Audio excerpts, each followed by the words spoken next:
What would you rather choose, emotional suffering or physical pain? Hello, everyone. So, I recently asked you all a question to choose whether you would like to go through emotional pain or physical pain, and I got a lot of replies regarding that. So, let me ask you to close your eyes and imagine a scenario in which you have to go through emotional pain as well as physical pain all at once. So, the book I'm going to talk about today is authored by a person who's not only a neurologist but also a psychiatrist. I'm sorry, was a psychiatrist, was a neurologist, and was a philosopher. And he was one more thing too. He was a Holocaust survivor. Yes, the most brutal phase in the history.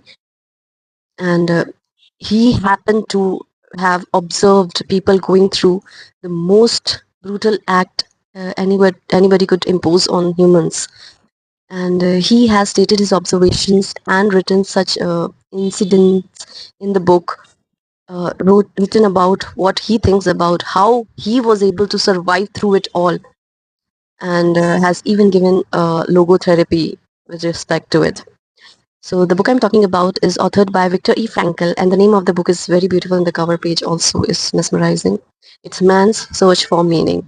The book basically talk about three ideas: one is creative values, experiential values, and attitudinal values. Creative values talks about something, achieving something significant through your work.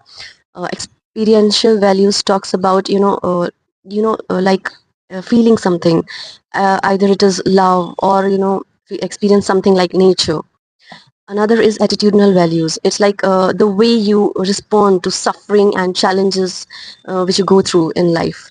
So from all of this, he has given kind of therapy. It is called logotherapy. That means you have to find a purpose in your life. So I think it's, if you are into philosophy, it's, if you are into psychology, if you are into spiritual studies, then I think this is a book.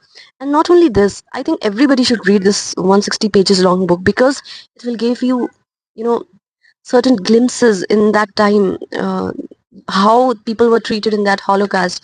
I am always left, you know, totally shattered when I read what has happened in that, and how people have gone through the pain and the suffering, not only mental suffering but physical too, because they have been reduced to the lowest form of uh, beings. Like they were never, they were given a number which was stamped on their hands, and it was just their identity, whole and soul identity.